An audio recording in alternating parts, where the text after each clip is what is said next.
I suggest that we start. It is 10 a.m. in Vietnam, 2 p.m. in Victoria, where I am right now. Good morning, good afternoon, everyone. I am very happy to welcome you to this seventh and final session of our Australia-Vietnam webinar series on the digital transformation of TVET. As you may know, my name is Eva Filipiak. I am the International Director at TAFE Directors Australia and the co-facilitator with my colleague Lindo of this webinar series. And as is traditionally the custom in Australia, we start our meetings by acknowledging the traditional custodians of the lands on which we meet today and pay its respect to their elders past, present and emerging, and any First Nations people who may be here with us today. I also want to acknowledge the presence with us today of senior representatives from the Directorate of Vocational Education and Training at the Ministry of Labour in Vietnam, and also representatives from the Australian Embassy in Hanoi. Thank you very much for your ongoing participation and your support for this webinar series. So in regards to today's session, in the last month and a half, we've explored different aspects of the digital transformation of TVET. And we reach the end of my journey by talking about online assessment. It is a critical aspect of a successful online delivery, and yet quite complex sometimes, and definitely an area where we've received quite a few questions and that we've noted some interest. So we've asked Nick Hyland today from William Anglis Institute, and in the first part of today's session, Nick will present and share with you his experiences and the experiences at William Anglis Institute in this important area. As in previous sessions, Nick's presentation will be followed by a question and answer session and a discussion with you for 20 minutes or so. And that will bring us to the end of our TAFE expert presentations. And we will take a little bit of time, maybe 5 to 10 minutes, to run an evaluation with you on how you found the webinar series and the presentations, the topics, etc. And at the end of the present evaluation session, we'll pass on to the second part of our today's virtual meeting, which is the closing ceremony of our webinar series. And we are very happy to have with us today and making some closing remarks, Jane Bayan, who everybody would be familiar with, Jenny Bayan from the Australian Embassy in Hanoi. Jane will speak for 10 minutes or so about some conclusions of the and some her feedback on the webinar series and some next steps. We will also have Dr. Bin, Deputy Director General of TVET, addressing us and making his concluding remarks. So looking forward to that. And I also look forward to hearing from two representatives from Vietnamese colleges, Mr. Tai, Vice Director from Đà Lạt Vocational College, and Mrs. Thuong, Vice Rector of Tu Duc Technology College, to have their feedback on what they take away from our discussions through this webinar series. So a full agenda today, and just doing some quick reminders, as usual, some logistical remarks about the availability of the translation. So we have some great interpreters with us today, translating into Vietnamese, so through the interpretation function that you can find on the bottom right hand side of your screen. just a reminder to put yourself on mute unless you want to ask a question during the Q&A session, and to remain on mute if you're not speaking. And a reminder as well that our webinar is being recorded as previous sessions, and that the recording will be distributed to you after the webinar. So that being said, let's proceed to the first part of our session, which is the keynote speech, the presentation on online assessment, but by our fantastic speaker today, whom I would like to introduce. So Nick Hyland is Business Development Manager for William Angliss Institute and has worked globally in tourism and hospitality for the last 26 years. Nick has extensive hospitality experience and worked in a range of management positions in Melbourne, Sydney, Gold Coast and Cairns, in Australia and internationally in Greece. In the educational field, Nick has developed and delivered hospitality, tourism, events and service-related qualification at Holmes Colleges on Australia's Gold Coast and at the London Hotel School in England. Nick has worked with William Angliss Institute for the last 17 years, initially based in Shanghai for 6 years, to manage campus operations and deliver competency-based training and assessment across William Angliss 5 campuses in China, as well as project manager in Macau, Singapore, Vietnam, Bahrain, Indonesia, Philippines, and Thailand. For national governments, leading industry hotels, restaurants, and tourism organization. And Nick has been based in Cape Town since 2009, and he's also joining us from South Africa now. And I have to acknowledge that we made him have a very early start today because it is 5 a.m. in the morning where Nick is. So many thanks, Nick, for accepting and for being so gracious about that, joining us at such an early hour.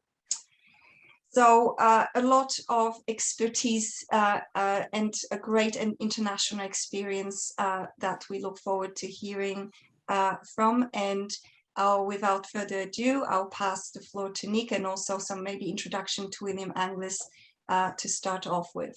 So Nick, you have the floor. Perfect. Yua, thank you very much for the introduction. Hopefully everyone can hear me okay and see me okay.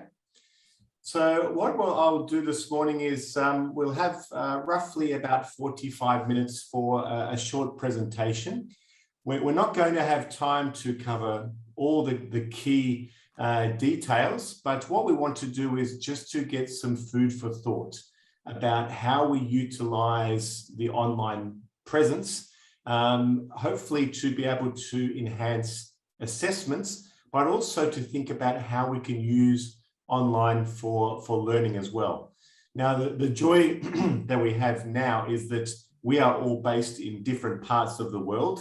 And I suppose one little benefit out of COVID is that we've all become a lot better at being able to use online and to explore the different opportunities that exist.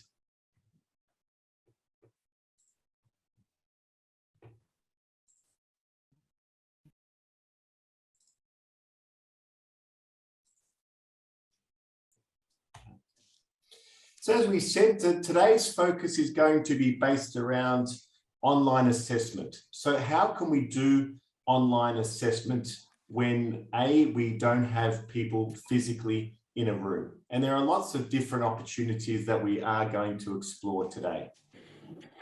So first of all, I just wanted to introduce William Angliss. Now this may be a name that you have heard of. William Angliss Institute is based in Melbourne, Australia. And we're the specialist training centre for hospitality, tourism, foods, and events. So this is our primary vacation. We have 20,000 students annually. So our students range from short courses. So we do one-day coffee shops, training. We do a number of short certificate programs, all the way through to bachelor degrees as well. So most of our courses are going to be a mixture of theoretic and practical as well. We have over 400,000 graduates around the world, and a lot of them are actually in Vietnam as well. So we have a very strong relationship with Vietnam. And we do have international campuses in China, Singapore, Sri Lanka, and also in Da Nang as well. So we do have a presence within Vietnam. Okay. So when we focus specifically on Vietnam, as I mentioned, we do have a campus operations in Da Nang. But going back about 12 years ago, we did start a collaboration with RMIT in Ho Chi Minh City. And we focused on developing the hospitality side. So doing qualifications, but one thing that we realized was that there was a lot of need for short courses. So we did a lot of bread courses, pastry courses, management courses, not only to the local industry, but also to just the general public as well. And especially, I think a lot of people may have seen MasterChef. Now, with MasterChef, a lot more people are now starting to get into cooking, and that has been one area that we can do courses, and also doing some of these things online. So we have been developing a whole range of videos that people can go and follow a video, learn about how to cook different meals, and then for our students in Australia, we actually assess them online as well. So they actually go and produce the product on video or on live stream. So we'll talk about some of that today. In the ASEAN region, we have also been doing what is called the CATC. So we have got a common ASEAN curriculum that goes across all 10 ASEAN countries. And we develop the qualifications, but more importantly, we actually have been delivering the Master Assessor and Master Trainer and National Assessor and National Trainer programs in different countries, trying to get local educators to be able to deliver and assess the ASEAN qualifications. So we did a 3-week program in Da Nang, building up the expertise of national assessors and national trainers within the Vietnamese area. And over the years, we've done a lot of work with Saigon tourists. So we have done a lot of senior and middle management programs. So whether it's food and beverage, housekeeping, and general management skills as well. So we've had a very strong presence in Vietnam over the years, and it's one of our favorite places. As you can see in the photo down the bottom there, this was actually our Master Assessor program that we did. So we did it for a lot of industry leaders to be able to get them to develop their skills. Okay. As you have mentioned, my experiences with hotels. I used to manage hotels, restaurants, bars. I've been with William Angliss for 18 years. And what the focus that we normally do now is the development of qualifications and, more importantly, resources.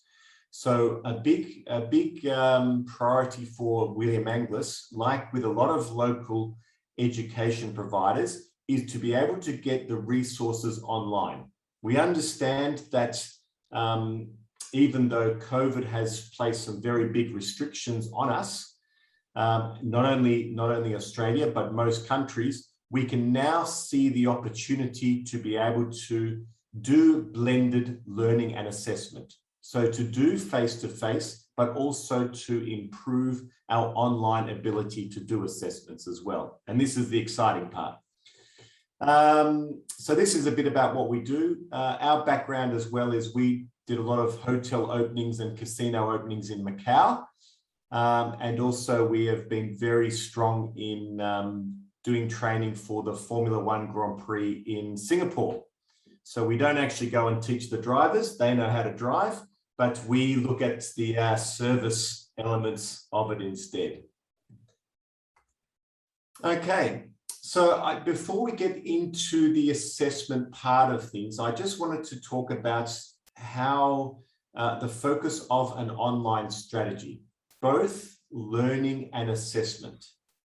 So what we've tried to do over the last couple of years is, in summary, provide an experience, an holistic educational experience for students that is the same whether they are on campus or whether they are online.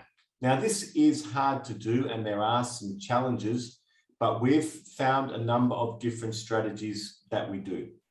So one thing that we found has been a benefit of going completely online is that we can now utilize teachers from all around the world. Now, in the past, we had to bring teachers to specific locations, but now we can actually just call upon different people in different locations. So that has been a very big opportunity for us. By going online, we can now have an online platform and a learning management system that resources can be shared amongst teachers, amongst students, but also with any potential government or auditors, that we can have a platform that is clear and people can see that what we are providing is compliant. We can now start to utilize more online opportunities. Now, this is both in learning and assessment. Now, I have four children who are young, and I'm sure people have children as well. You know that with children, they love online. They love games, they love quizzes, they love different things that are being done online. And that's where we are now starting to see how can we make the experience for students better and more interactive. So involving videos, articles, games, quizzes. Everyone may have heard of Kahoot. So Kahoot has been a very good online game to reinforce that learning for students. We can now access new markets and students. So for example, in regions such as Africa, if there's places that we may not be able to get to, we can now start having dialogue with different countries or different campuses and doing more online training and also online assessment as well. So not only are we restricted just by where we are, we can now have a global influence. And that's where one of the key messages of today is just to think about how we can use online to access more people. We need to make sure when we're doing online that we still meet compliance. So we need to make sure that what we are learning and what we are assessing still meets the compliance aspects. Now, one of the things about our programs is they are very practical. So if you have chefs, how can you go and do a practical assessment of chefs when they are not physically there? So there's been a couple of strategies that we have used. So at the start of COVID in February last year, we decided to do a lot of the theoretical subjects first. And then we, would wait and do the practicals when students return to campus. But also we found that we got them to do online courses through Zoom and also to upload videos as well. Now, going back to compliance, that has been very good because we have evidence of their competency. So by having a good online platform, you can start to collaborate and keep evidence of people's assessment, which has been very good for us. Okay. Again, we wanted to have flexible approaches. So we can do, for example, an assessment. We may do a Zoom meeting where we can just do oral questions. We can now do online quizzes. We can do a whole range of different things to teach and assess students. A key thing we wanted to do was to make sure that we could still maintain the student calendar. Now, even if we've got at the moment, a lot of our offshore students are not allowed to come back into Australia at the moment, we wanted to make sure that we could provide an educational experience for them to complete their course within the time that they have applied for. So that's been a big key for us. One of the things we realized is mental health. So especially online, when we have people who may not be able to get out of their homes or may not be able to see students, we wanted to explore different ways to make them still feel connected with each other.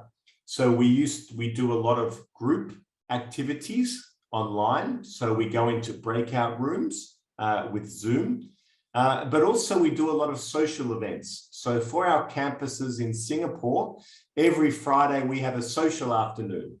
So we would actually just get together for 2 hours and just to talk about anything. People would bring in food and we would just relax. Sometimes someone would put on funny videos. It was just a way for them to be able to connect with each other. We also used to have singing competitions, which luckily no one ever recorded because we were not very good at singing. If someone had made something nice for dinner, we would share that. If you made something bad for dinner, we would share that. So it was just a way of being able to connect with each other in different locations. A key thing that we also did was, in terms of the pastoral care, is we now allowed students globally to connect to our human resources and our counselling services in Australia.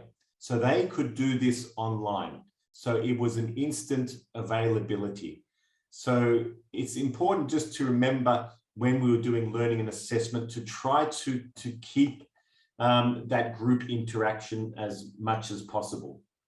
Now, for us, a big opportunity was the use of guest lectures. So we could now incorporate key industry leaders in different parts of the world and invite them to conduct Zoom sessions. So this has been a very good opportunity that we have found that we didn't really tap into as greatly as we could in the past. So with every challenge, there is always opportunities. And I hope that you've also found that as well in your experiences. Okay.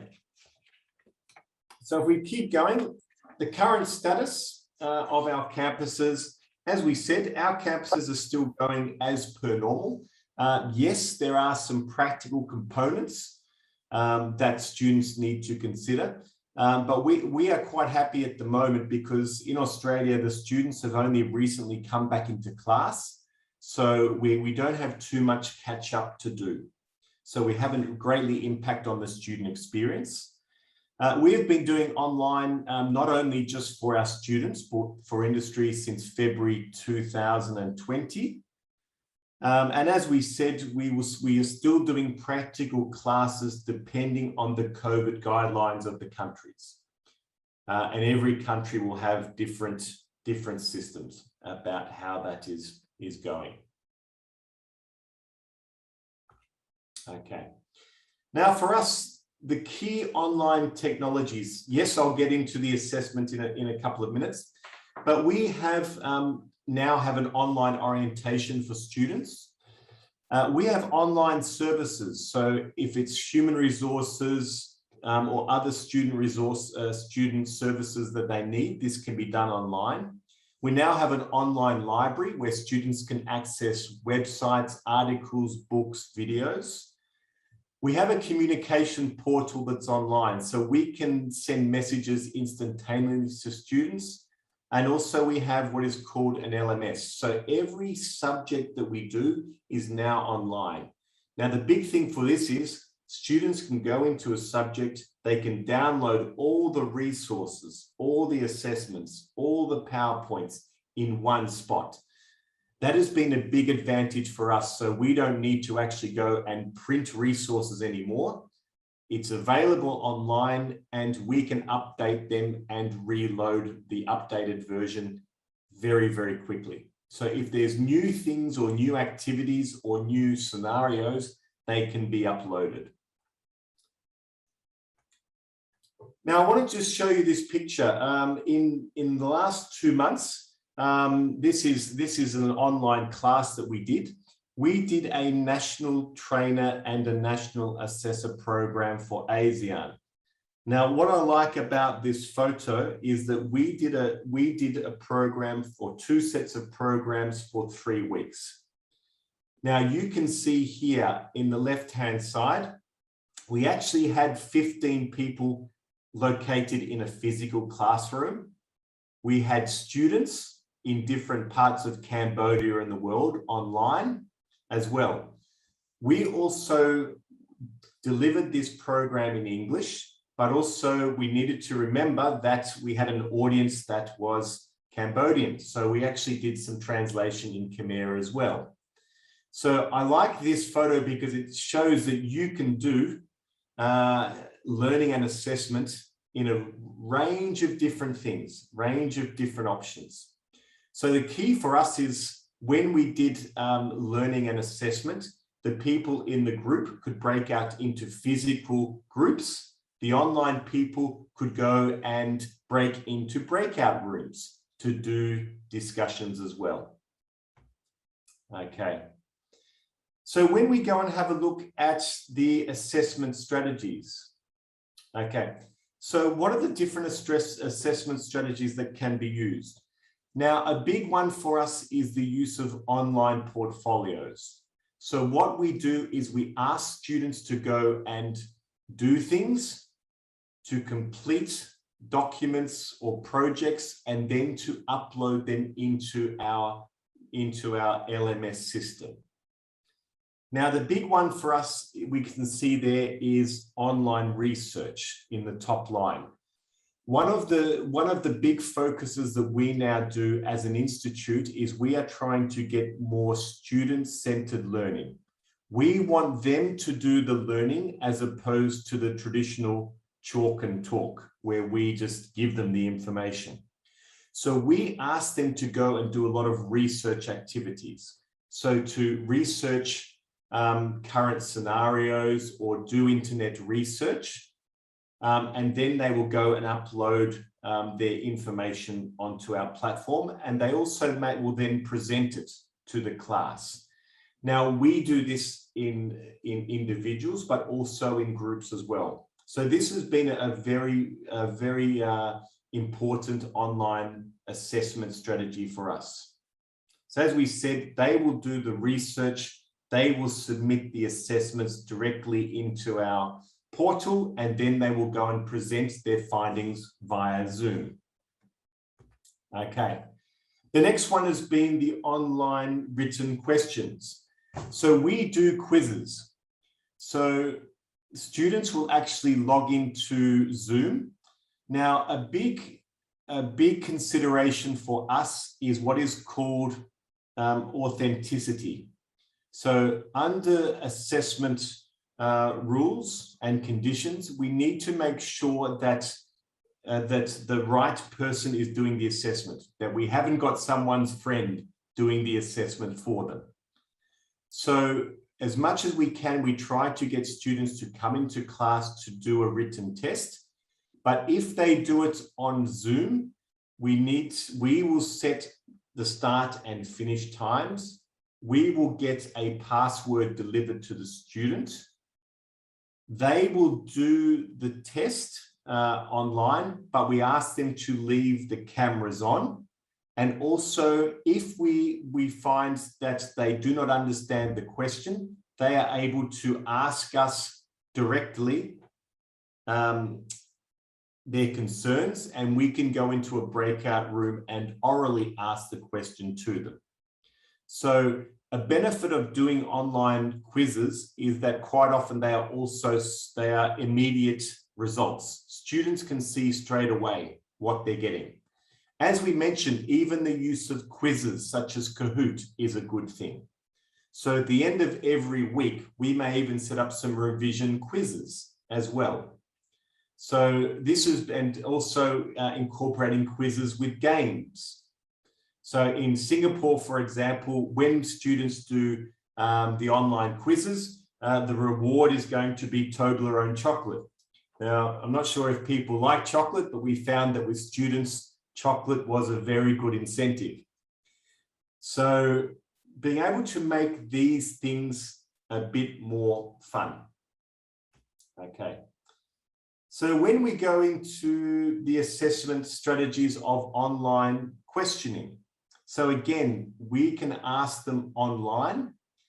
And also we may be able to do this with interpretation as well. So if you find that, as we are doing now, if you find that someone is not able to understand in your language, you may do translation as well, which has been helpful for us.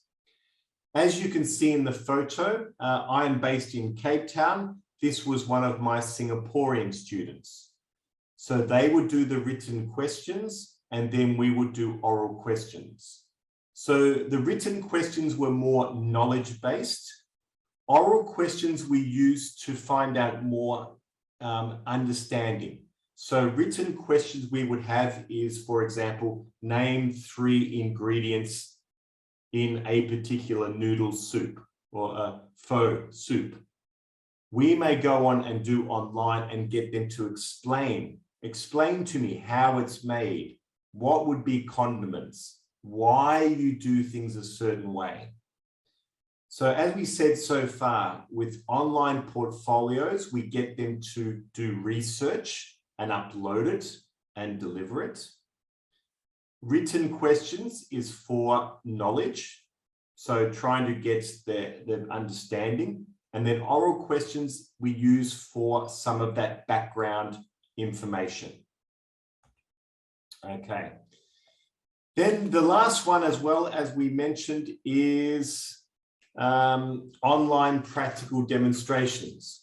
Now, as an institute, as I mentioned, we try to get them as much as we can to come to class to do this, but we need to be flexible. So, for example, in hospitality, you have 2 photos here. If we are going to teach people how to clean rooms, they don't need to necessarily come into our institute. They can actually put their video on and show us how they make and clean their room. They can also show us here a picture of soup. They can come and prepare a dish in their own house. So there is a number of different things that they can actually do at home. So what we would normally do is we would do a live Zoom meeting with them. So we can see what they are doing, but we can also ask oral questions. At times, we also ask them to submit videos online so that we have the evidence. And as I mentioned, we will ask those oral questions just to see if there's any underpinning knowledge. So for example, we may ask them or get them to demonstrate, if we look at this picture, a hotel bed, we may get them to show us how to change the sheets on a bed, but we will ask underpinning questions such as, when you are clearing a bed, what do you need to look for? How often do you need to change the bed, and why do we have it this way? So there's a number of different underpinning questions. Now, for a lot of people, we now have rice cookers. Now, rice cookers are easy to use, but if we are getting people to prepare rice, we can get them to show us how to prepare rice, but also we may ask those questions. Why do you cook in cold water? Why do you not use hot water? Why do you not stir? So there's a lot of different questions that we can ask as well. So as we mentioned, what we have, just to provide you an example of the degree in which you can, or the possibilities in which you can assess online. Now, we did a national assessor program recently in Cambodia, as I mentioned. The focus of that program was to teach assessors and get them to assess somebody else. So on the right-hand side of this picture, you can see myself and you can see a Cambodian lady. We are assessing this chef. in the bottom left-hand corner. Now he is assessing somebody, another chef, in the top left-hand corner. So we, the two people on the right-hand side, we are assessing an assessor who is assessing somebody who is doing a cookery skill. So we can see we've got those different elements there. Now we have myself and we have a Cambodian assessor as well, so that if they have trouble with language, we can make sure that we have covered both English and also Khmer, or a local language. And I'm going to show you a short 2-minute video on this. So one of the benefits is that all 4 of us are in different locations. I was in Cape Town. The lady in the left, bottom right, she was in the capital of Cambodia. Then we've got 2 other chefs who are in regional locations in Cambodia. So it doesn't matter where you are, you can still do this. So if we look at the next slide here, again, this is another assessment. So again, there is myself and the Cambodian assessor. We are assessing somebody making a practical skill. So this person actually had to go and make a Cambodian salad, a seafood salad. Again, we had this on Zoom, so they could show us practically how to do it. In the bottom left-hand corner, we had oral questions that we were going to ask them. So again, this was some underpinning knowledge.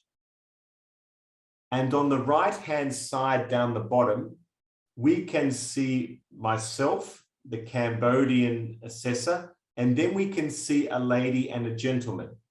The gentleman is assessing the lady. So she was the one who had to make the salad, and he was asking the questions that you see on the left-hand side. So again, we are assessing somebody who is assessing someone else. They are assessing them in both practical skills and also the verbal knowledge as well. So it is possible to do this online. So we did this with over 100 students. We were able to assess them, assessing someone else using both practical and also knowledge-based.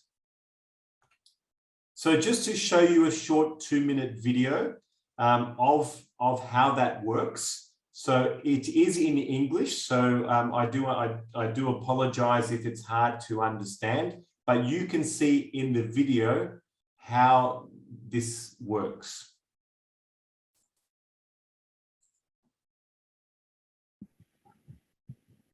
Did you see it well? Yeah, it's very good. Yes, can see.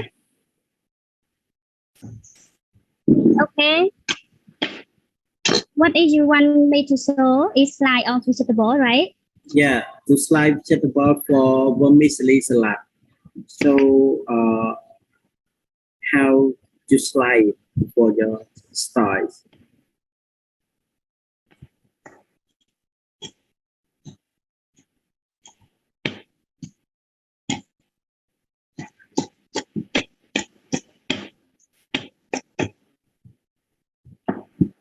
Okay, you actually in it.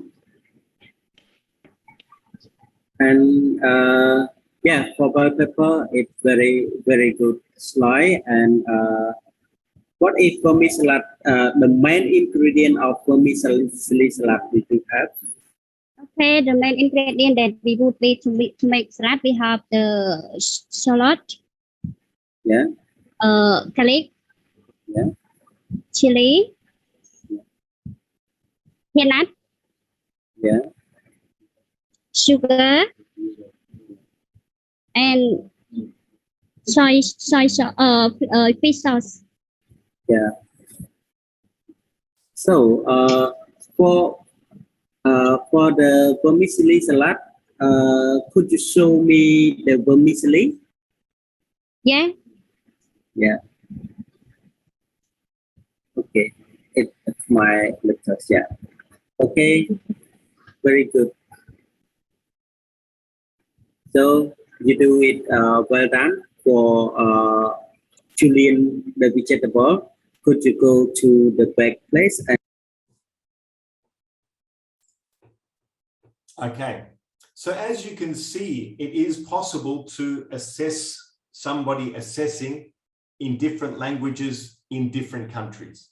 So you could see the person was able to assess their practical skills, which was the chopping. They asked oral questions to also work out and assess their knowledge.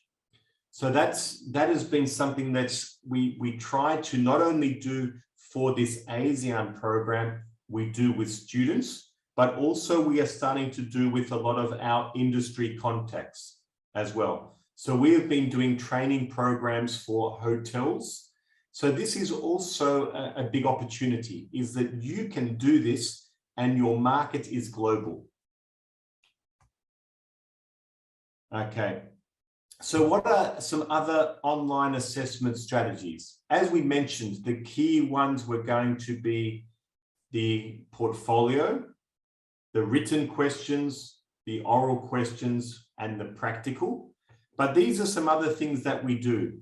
We get them to present to each other through Zoom. They can present an online glossary. They can provide feedback in discussion forums. So quite often we will pose questions to students and get them to put comments into our online platform, and then that will then generate more discussion as well. We get them to undertake Zoom meetings. A lot of them will now start to create blogs. So especially in food, in marketing, or where it's based on trends, we will get them to think about different things and to develop blogs. We will get them to create a screencast using PowerPoints. So they will show, for example, like we are doing in this seminar, getting them to present. So they can show different things. They can show websites that they may be looking at or sources of information. We can have discussions. We can have webinars. They will also do social media. So there is so many different possibilities within social media. But one of the big fun ones that we do, which I don't have on here at the moment, is we get the students to design their own quizzes. So they will design quizzes that they will get other students to do. So this is very helpful because it gets them to reinforce their learning, but also to then be able to assess somebody else as well. So it's utilizing those different formats. So what has been the benefit of online learning and assessment for us? As we mentioned, we now have an ability to reach a greater audience. We've reduced costs. We don't need to have as many written resources anymore. At the moment, we've also been able to reduce electrical costs. Now, for some campuses, they have not been able to pay as much rent at the moment. We can have flexibility with scheduling. Because people are home, I can actually do one class and get some students from China, from Singapore, Sri Lanka, and Australia in one class at the one time.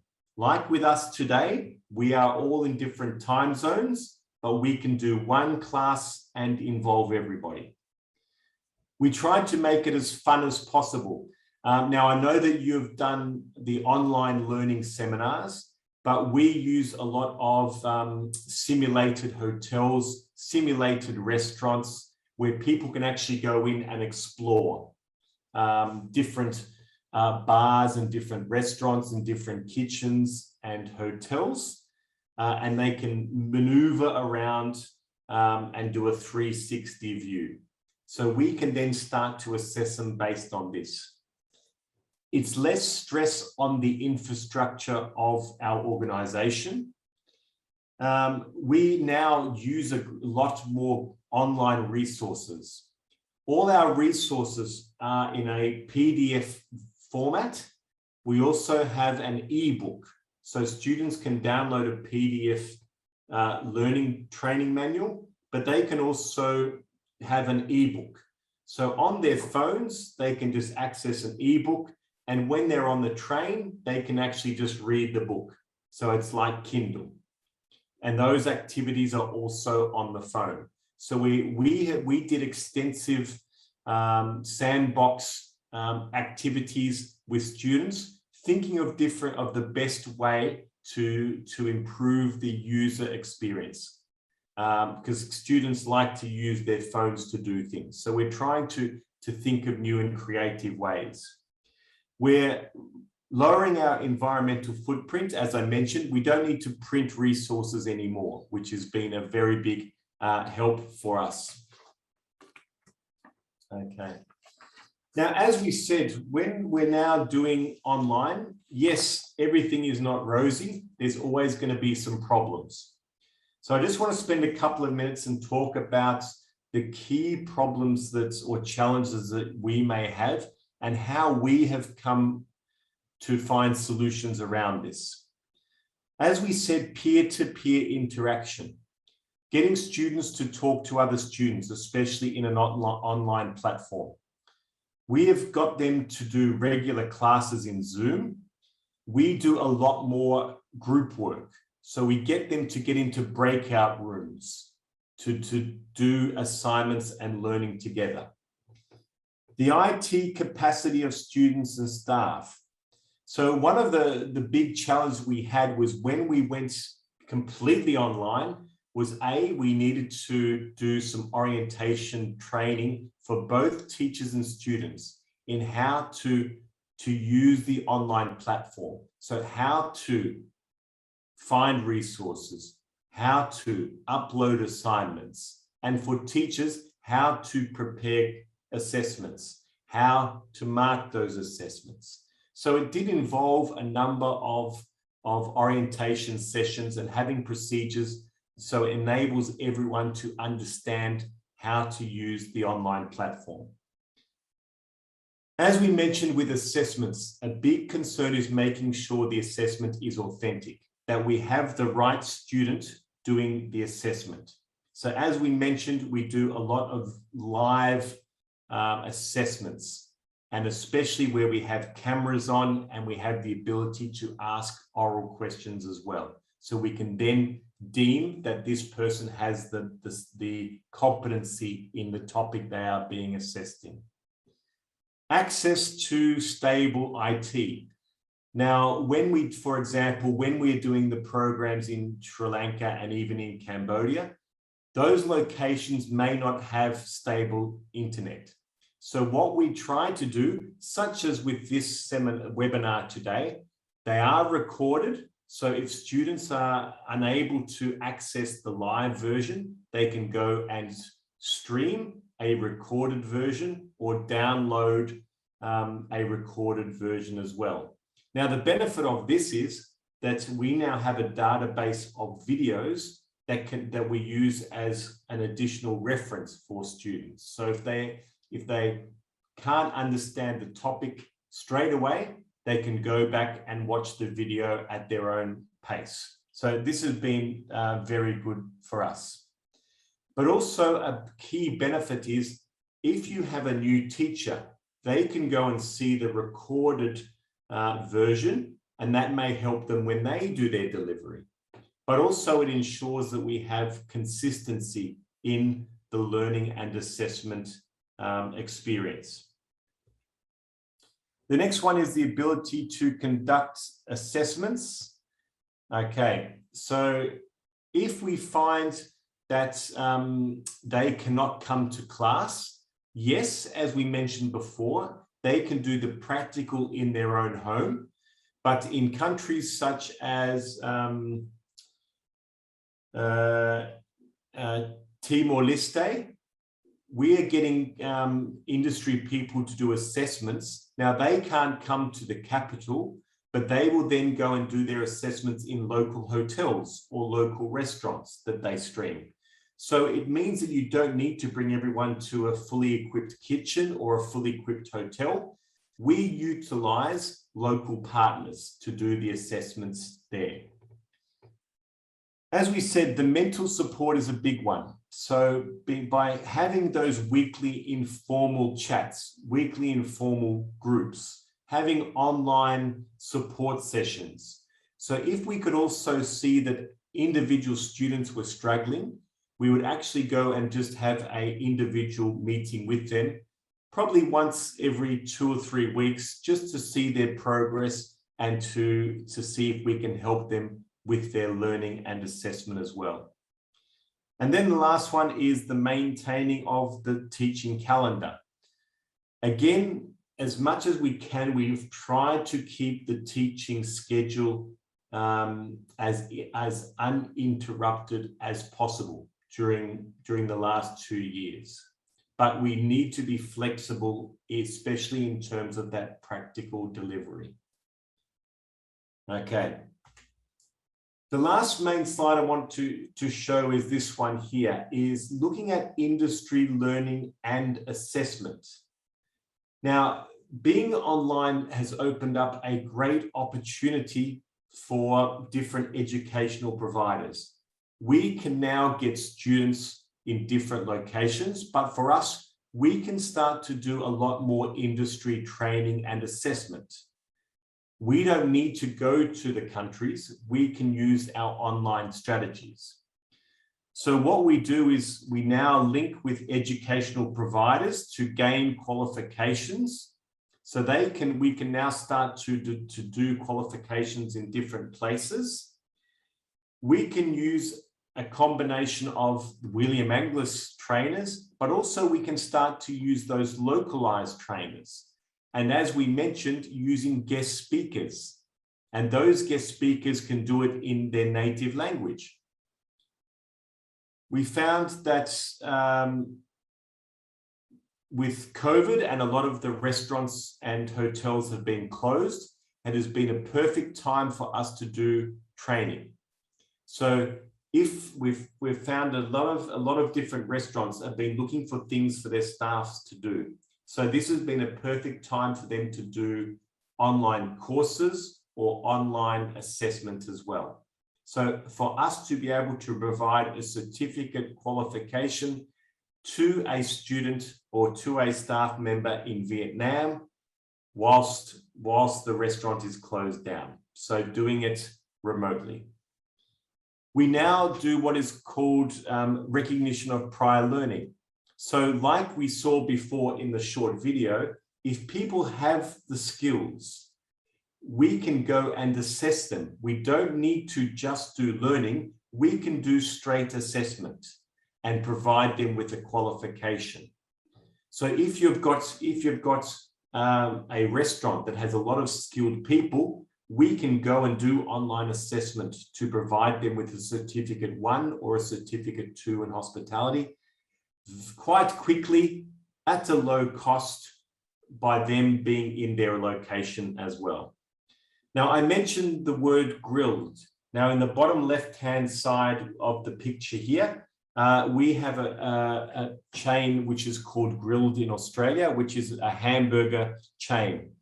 So what they have done during that lockdown period is we have done a lot of training and assessment and just assessment for their staff during this period and doing this online as well. So it's a good chance to be able to conduct these online programs while things are quiet. So as we mentioned, in summary, in the last 45 minutes, is we have found it's been a greater opportunity for us than a deterrent, because we've opened up to new ways of being able to learn and to also assess as well. So with that, I'll provide some time for questions, but also if you have specific questions that may come to your mind, my email address is here as well. Wonderful. Thank you. That's I'll just great. stop doing that. So I know it's a lot of information, but hopefully it just provides a little bit of food for thought. No, agreed. Thank you so much, Nick. I think it was an excellent presentation. I love the assessor assessing an assessor. You know, it's taking the next step to just assessing students, and you're right. It's a perfect time to do professional development, both for TVET institutions and even in the industry. So that's great how you managed to capture the opportunity and have some activities and capacity building in that time. So just opening the floor to our participants and just checking with Liha from the embassy if we've had any questions come in, or otherwise we can open as well the floor to the participants and ask for some hands to be raised before asking the questions directly to you. So Liha, over to you. Can you please let us know if there have been any questions? Hiện nay so thì much? cảm ơn chị Ever. Hiện nay thì tôi chưa thấy có câu hỏi nào trong hộp mà chat box cả, và rất là muốn khuyến khích các quý thầy cô ở các trường cao đẳng nghề của mình sẽ có thể giơ tay để trao đổi trực tiếp. Nếu mà không có câu hỏi thì cũng có thể là có những cái trao đổi, xem là cái việc đánh giá không chỉ là đánh giá online mà có thể là trong đánh giá trong những cái thời gian mình học kết hợp giữa trực tuyến và trực tiếp ấy, thì có những cái vấn đề hoặc là khó khăn gì, vì đây là buổi cuối của chuỗi hội thảo của mình rồi, và đây cũng là một cái cơ hội rất là tốt để mình có thể trao đổi kinh nghiệm đào tạo nghề online và trực tuyến kết hợp trực tiếp với một cái diễn giả đến từ một trường của Úc ạ.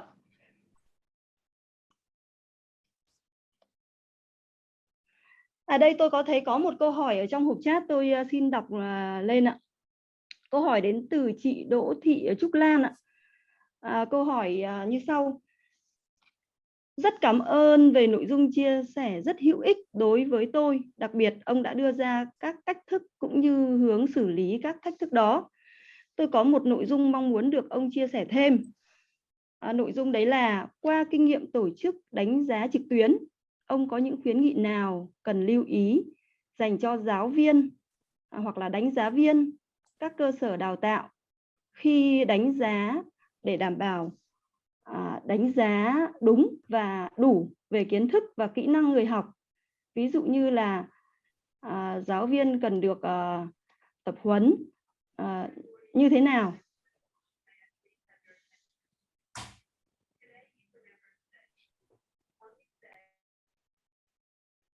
Okay, very good question.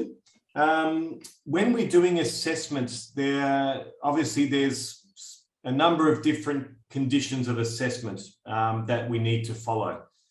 Number one is making sure that things are authentic.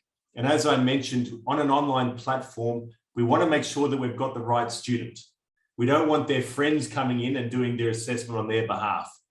So when we do, especially the online the online test, we open up a small period of time. We get them to turn their computer on, but we will also make sure when they're doing a question, I will do a follow-up question with them. Just out of curiosity, what do you mean by this? Just so I can see them answer a question orally. So when we are doing especially written questions, that is one way to get the authentic. By them doing the Zoom practicals or a video, again, we can see it is them. So the big challenge for us is making sure that it is authentic. And then the other ones, obviously, is we need to make sure it's consistent. So what we are assessing is the same for everybody. So we will have set questions that we ask. We will have set activities that we need them to do. So this is set. Now, you are asking about how we then involve the trainers and assessors.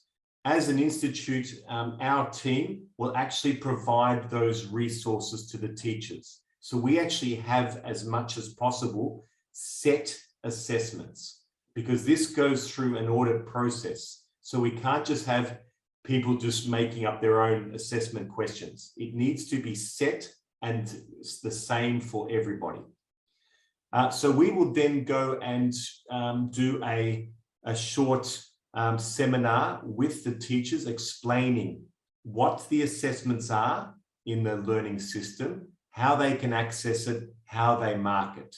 So when there is a written question in our learning management system, we also include the answers so the teachers can see what are the expected answers that they must have. So that's probably the main thing that we see. But also as well, as you have seen, we did a short 2-minute video.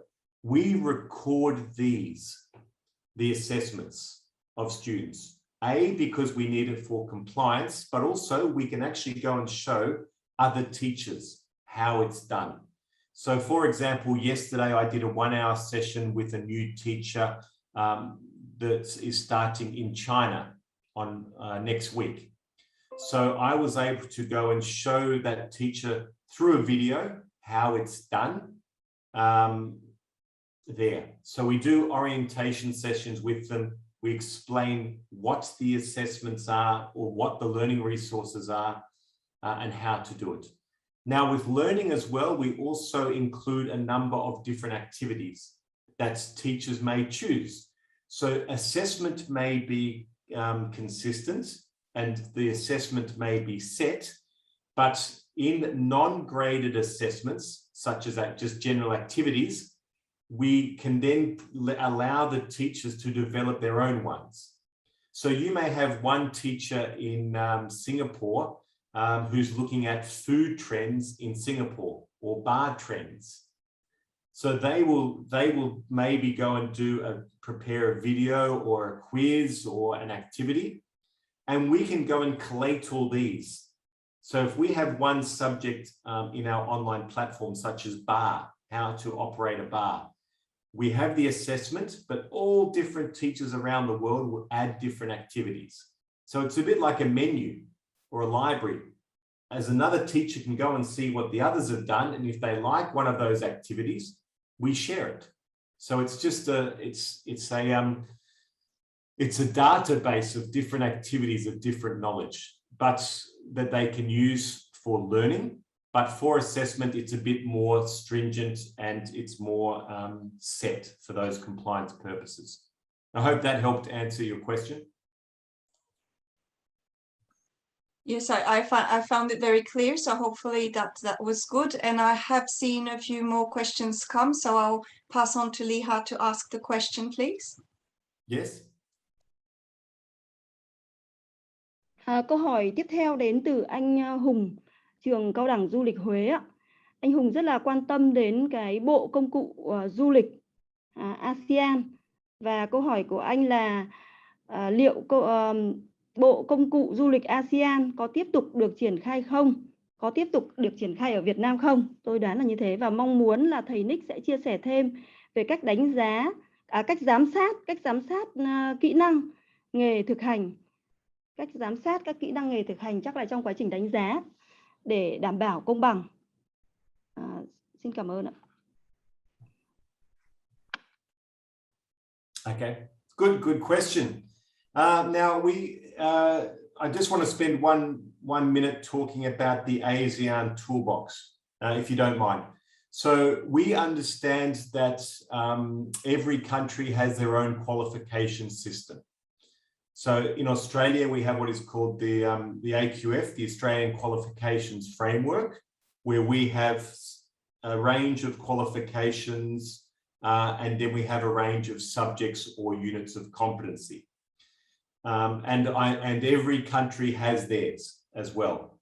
So what the ASEAN countries decided to do was to also come up with this ASEAN curriculum through a mutual recognition agreement. So you may have your Vietnamese framework here, but then you've got an ASEAN one here. So we're not asking any country just to forego their one and do ASEAN. You continue to do yours, and then depending on the readiness of different countries, they may start to do ASEAN ones, or we map them. So we map what you're doing in your Vietnamese course to the ASEAN one. So hopefully you can get 2 qualifications. So that has been sort of the theory over the last 10 years, is by providing this ASEAN qualification, we can map a local one to get 2 qualifications, but also by having an ASEAN one, it provides some consistency across those ASEAN countries. So some countries have decided at the moment to stick to their local country qualifications. Other countries which don't have a qualification framework have taken on the ASEAN one. So within the ASEAN toolboxes for every unit, we actually have set assessments there. So again, we have written questions, we have answers. If there's a practical checklist, the practical checklist is there. We have a third-party report. So if you want to go and collect evidence from an employer, you have that there. But also we have projects as well. So we actually set what activities they do and what assessment tasks they do as well.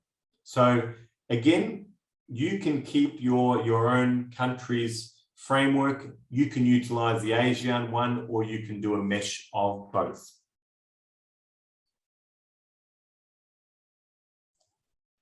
Great, many thanks. And if there's any other clarifications, I'm sure that our participants can reach out. I'm mindful that we have only a couple of more minutes of the Q&A. I made it a little bit shorter today, given that we will be proceeding with a closure ceremony. So passing it back to Liha for maybe 1 or 2 more questions, or combine question out of the several that I seem to have seen in the chat box. Liha? Chúng ta còn trên chat box thì tôi thấy có 3 câu hỏi, tôi xin được đọc lần lượt ạ. Thứ nhất là một câu hỏi bằng tiếng Anh. Could you please share your experience on online assessment for lab-based courses? Okay, I'll try to get, I know we're short of time, Yua, so I'll try to do these as quick as possible. Can you please share your experience in online assessment for lab-based courses? Okay, when we talk about lab-based for our institute, we don't do any science courses. We just do hospitality, tourism, and food. For us, lab-based is going to be those kitchen practical courses. So they can do it at home. We can utilize a local restaurant if they can't get to the campus, or we delay it until we can get them back onto campus. Even for restaurants, if we have a student doing waitering, they can also simulate the waitering with their mum and dad and brother and sister. So we can do it in their own home. It can be flexible there. So hopefully that explains that one there, that we can still do some of those practicals.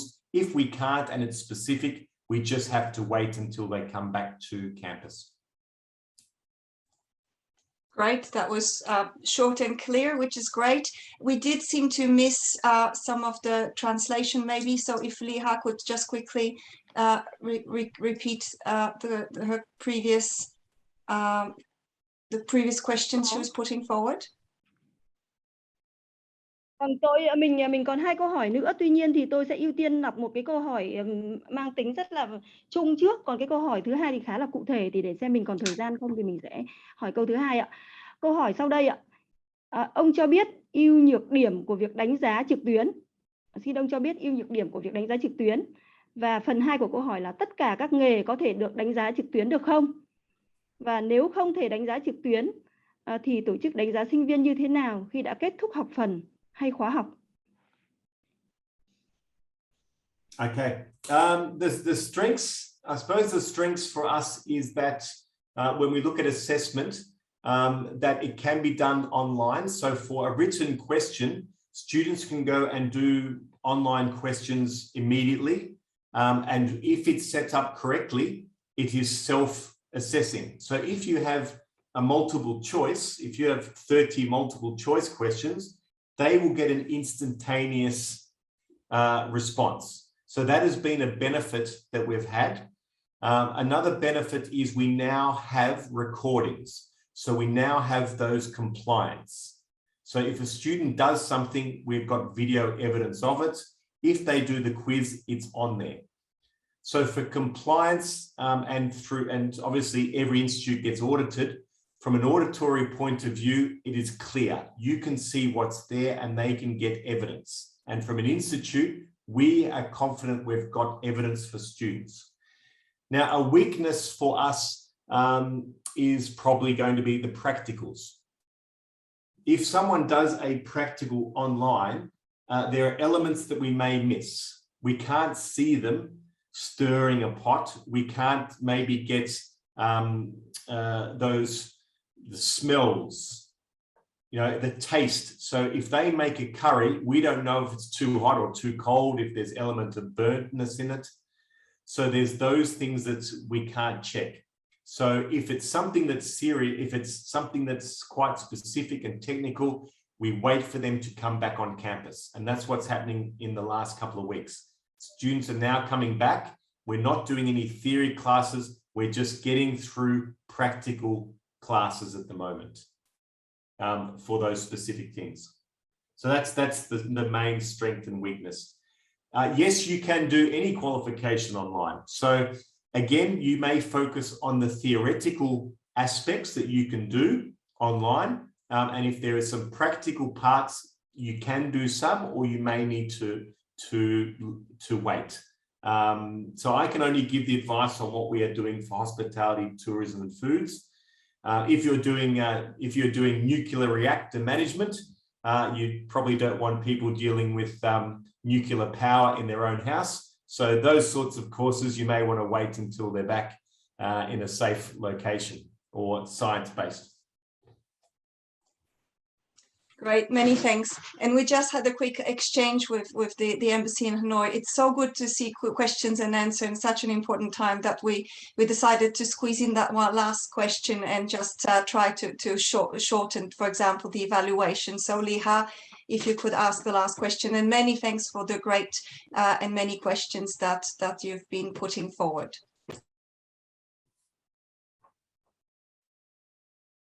So Liha, last question. Xin được đọc câu hỏi cuối cùng ạ. Trong quá trình đánh giá phần thực hành của người học trong việc học trực tuyến, thì nếu có những trường hợp phát sinh như sau: người học không thể chuẩn bị đầy đủ nguyên vật liệu theo yêu cầu của giảng viên vì lý do khách quan, hoặc một lý do thứ hai là camera bị hư, lý do thứ ba là tài khoản không truy cập được vào đúng lúc đang đánh giá, thì nếu mà những trường hợp này xảy ra ấy, thì giảng viên sẽ đánh giá và xử lý những trường hợp này như thế nào? Và rất muốn là chia sẻ thêm về những cách mà các bên tổ chức của diễn giả, của trường của diễn giả đã xử lý. Cảm ơn.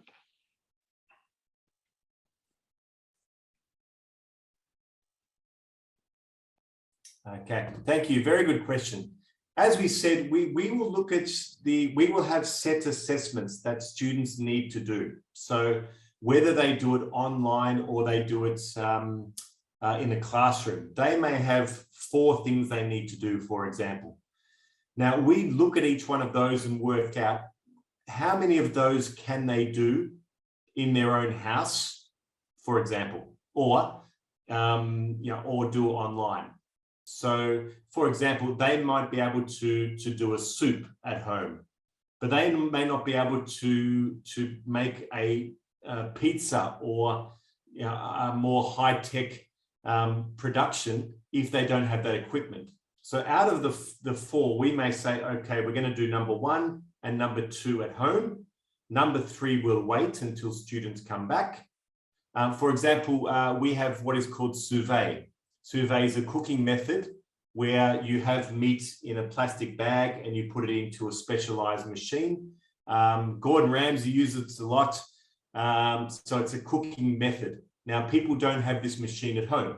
So they'll need to wait and do that at class. So we will select what they can do at home or at a local restaurant and what we will need them to see face to face. You were asking about what happens if the camera doesn't work or the internet goes down. Again, we may say to them, you do it in your own time.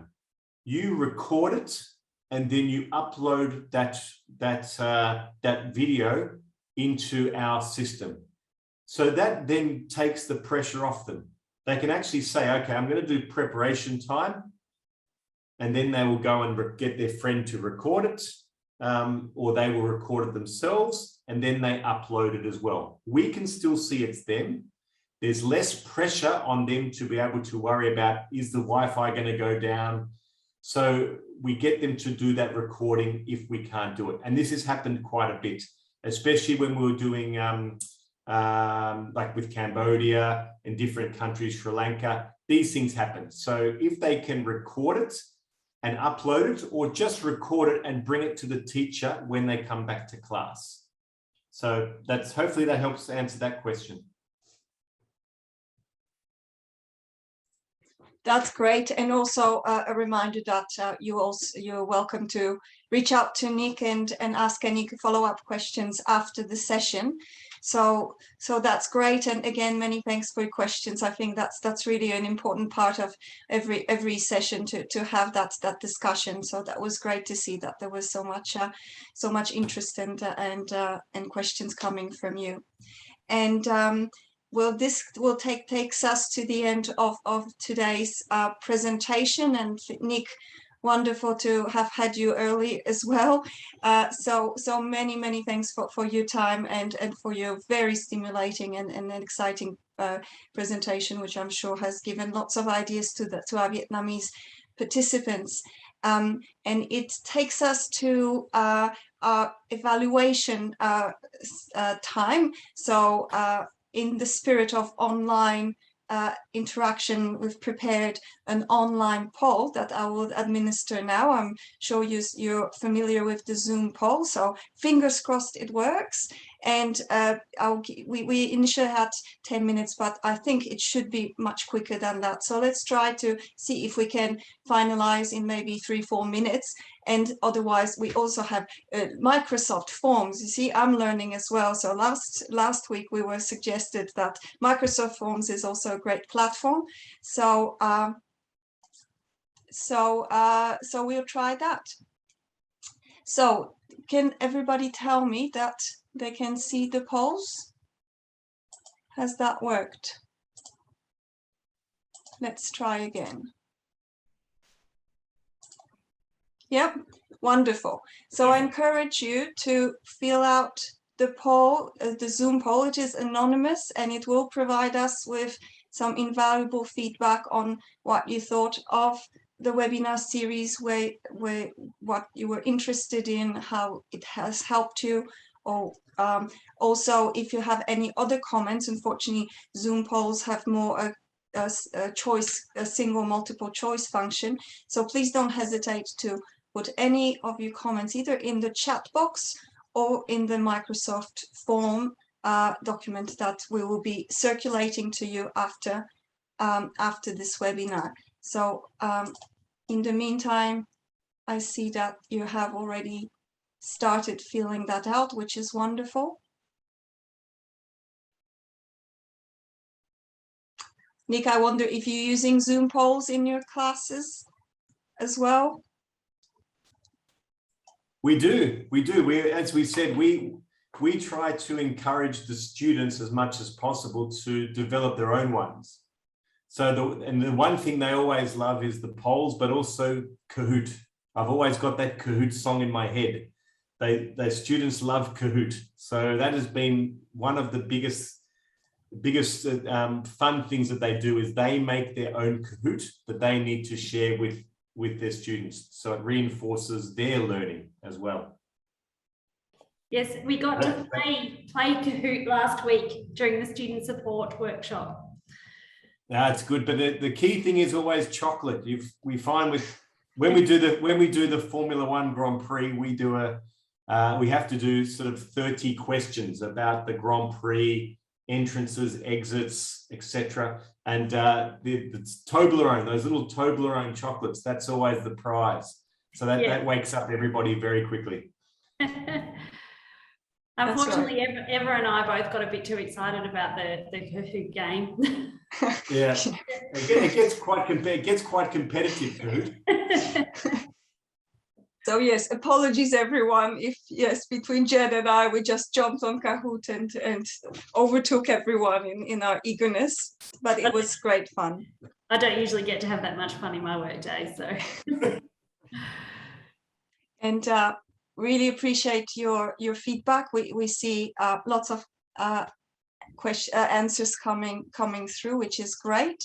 So maybe one more minute and we will wrap it up. And for those, as I say, who haven't had the chance to do it now or have some kind of technical problem, there will be a follow-up. But as much as possible, it would be great to have your feedback today.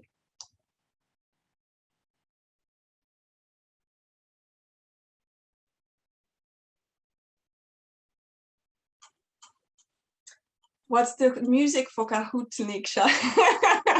I was tempted. It stays in your brain, that music. Well, I cannot have it on recording, right? You are very wise. But also one thing that we do utilize is with online as well, is there's just so many, especially for cookery, there's so many courses, so many videos now that exist that we utilize and reference, and especially, you know, the master chefs, and there's all sorts of reality shows. So, you know, you incorporate what already exists as well, which has been good for us. Mm.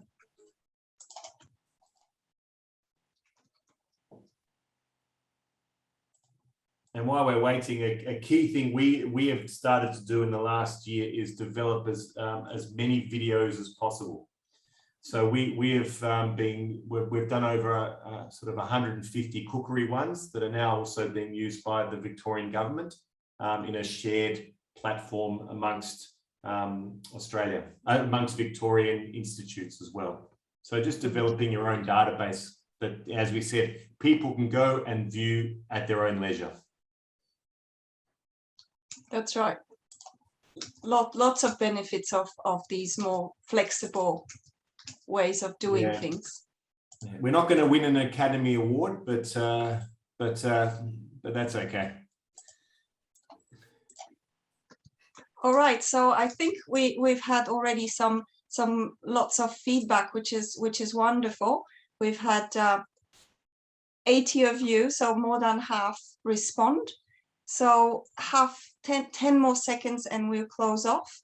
And really appreciate your feedback. That will really help us improve our work into the future. And just as the heads up, we will be moving on to our closing session of the webinar series with some feedback from colleagues and friends from 2 Vietnamese colleges, and then Dr. Bin.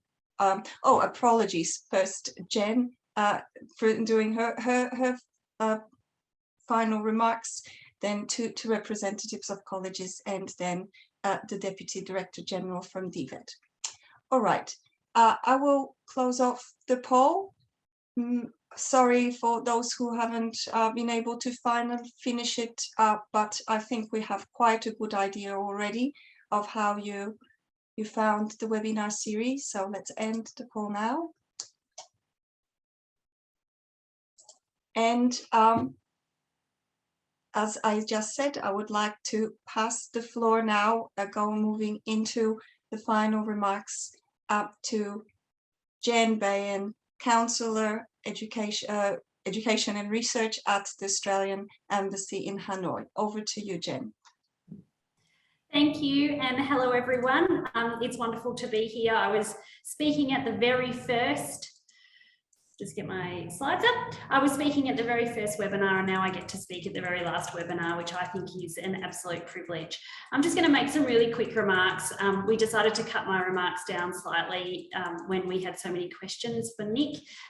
So I'll rush through these quite quickly, but we at the Embassy are in your lives for as long as you want to work with us. So you'll be seeing us again soon.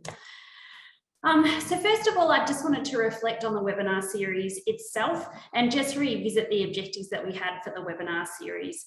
I think first of all, and really just reinforce some messages for you as colleges. So first of all, the webinar series was an opportunity to hear what worked for TVET colleges in Australia. And I think that's really important that we were sharing an experience from Australia. We tried to share across the entire life cycle of online delivery. So we shared design of courses, organisational transformation, delivery of courses, teacher professional development, student support and engagement just last week, and of course today with a fabulous presentation from Nick around assessment. But it really was the Australian story. And that leads me to the second sort of reinforcing point that I wanted to make today is that this provided you as colleges with an opportunity to try some of these ideas at the institutional level in Vietnam, but not necessarily try to replicate everything that Australia does, because of course we have different vocational education and training systems, and we have different industry profiles, and we work with different stakeholders and different clients. So we're not expecting that you take everything that we've shared over the last 7 weeks and implement it in your institute. We really just wanted to stimulate some thinking and stimulate some ideas within your institutions, and hopefully that can lead to some change within your institutions in this online landscape that we're all navigating now. The other reason that we did this piece of work was an opportunity to contribute to the Vietnamese government's policy and system development by proving or providing examples of what's actually been possible in terms of online delivery. We work quite closely with TVET, and we know TVET's working on a digital transformation strategy for TVET institutes in Vietnam at the moment, and we hope that this gave a really practical example of the sorts of things that might be included in that strategy. It means a lot more to show rather than write some words on a piece of paper. I did just want to talk about though what next, because we're hopeful that this won't be the end of the work that we do in terms of online delivery in TVET in Vietnam. There is one more final piece of work that we are doing, and that's looking at having a Vietnamese institute and an Australian institute work together on one of these issues in a small short project. And I know that the project proposal templates are with all of you right now for completion. I want to say that we're also hopeful of doing a little bit more in the future, although we can't confirm that just yet. But the project proposal templates have been designed for the now, for the small short project that we can do, but we're also using them to gather some ideas of what you as Vietnamese colleges actually need now that you've heard that 7-week showcase from Australia, because that will help us design a project that really plays to the needs of Vietnamese colleges. And of course, we also need to talk to TVET as we design future elements of a project. So we really encourage you to complete those project proposal templates and send them back, because that's going to be really useful information for us alongside the evaluation that Eva has just so capably completed online. I couldn't not speak and not mention that there's lots of other opportunities to work with Australia in vocational education and training. I've actually just come from the vocational education and training sector, so it's an area I'm really passionate about, know quite a bit about, and I'm really keen to highlight some of the examples for you to work with us. So first of all, TVET and the Australian Embassy really encourage partnerships between Australian TVET colleges and Vietnamese TVET colleges. Eva will circulate, or probably through the Embassy will circulate, the contact details for the TAFEs that have been involved in this project. Nick's already given his, and the others will provide theirs, and we will send them out in case you'd like to make direct contact with the Australian TVET colleges.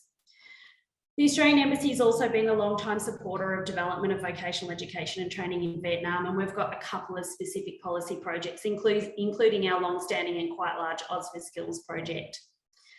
But we really want to encourage you to do new and different things with Australia. And there's a couple of different parts of the Embassy that do that.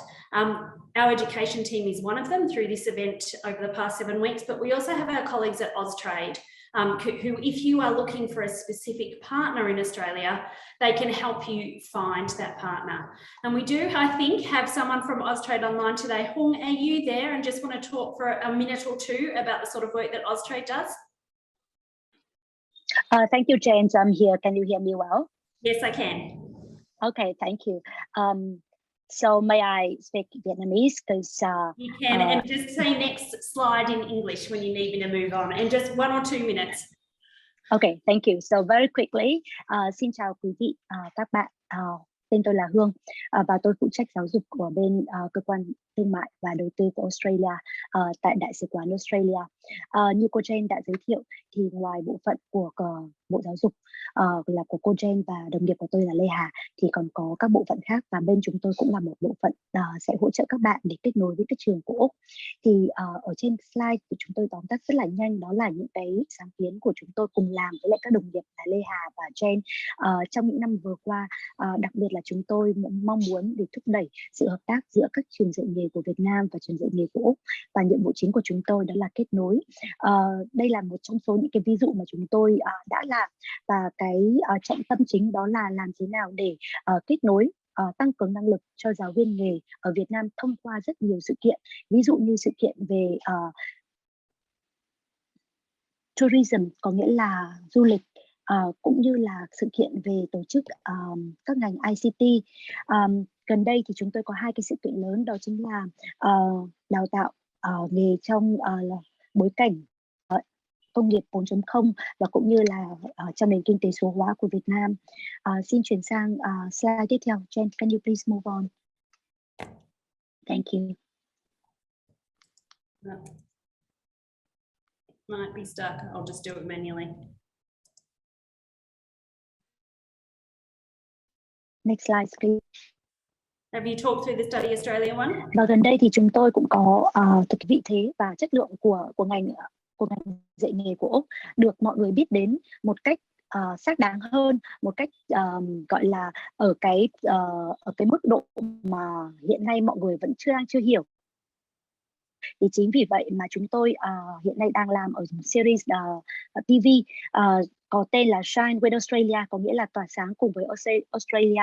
Và gần đây thì chúng tôi có mời ông John Tucker cũng như là chị Jenny Den của TVET Queensland cũng như là TVET của bên đại học của bên Chisholm đã có những cái chia sẻ với lại các bạn trẻ ở Việt Nam để các bạn hiểu rõ hơn vai trò của dạy nghề là như thế nào, và học nghề thì có được cái tương lai về nghề nghiệp như là các bạn mong muốn hay không.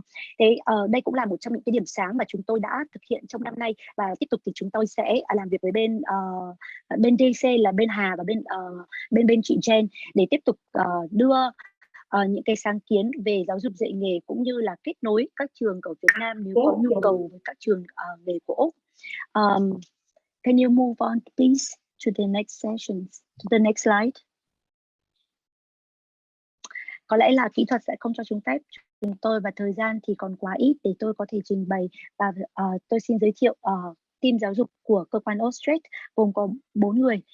Tôi là Hương, là team leader, có nghĩa là nhóm trưởng, và tôi có 2 đồng nghiệp nữa, đó là Hiền Lê và Trinh Trinh ở trong thành phố Hồ Chí Minh, và cô Rebecca Bol là tham tán về thương mại cấp cao của Austrade đang ngồi tại thành phố Hồ Chí Minh. Từ các anh các chị cầu gì về kết nối lại bên phía các trường của Australia, đặc biệt là đối với những cái nội chúng ta đã nghe cho rất là vui để có Jen và Lê Hà. Xin cảm ơn. I think I have done my quick pitch.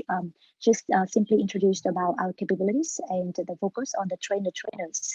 And very happy to assist Vietnamese TVET colleges through the support from DC and from other parts of the embassy. Thank you, Jane.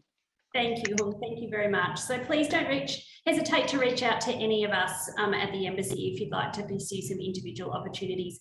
There's nothing left for me to do before we hear from our Vietnamese partners, and other than to say some thank yous. So a huge thank you to the team at the Directorate of Vocational Education and Training. You're a wonderful partner for us. We love doing work with you.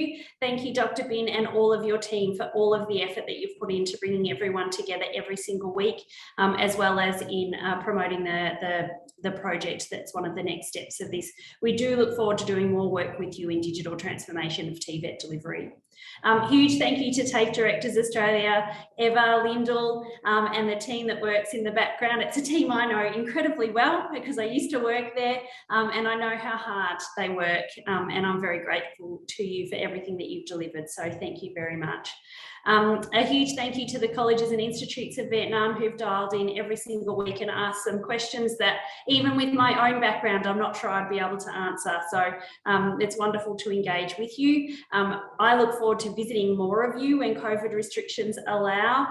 It's been one of the great disappointments in my time in Vietnam so far that I haven't yet been able to visit many TVET institutes, but I am coming, and I look forward to seeing you. And then of course the TAFEs of Australia who've participated. Nick ably represented William Angliss here today, and we're really appreciative of it, and all of your colleagues throughout this webinar series. You've done all of TAFE proud and shown the power of TAFE here today. So thank you very much. Eva, I will hand back to you. Thank you.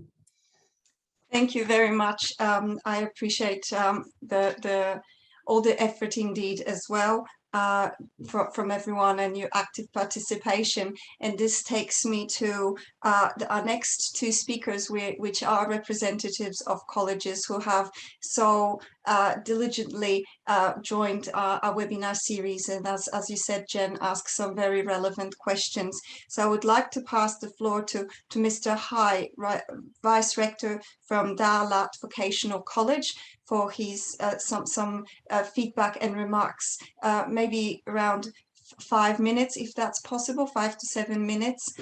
Over to you. Thank you.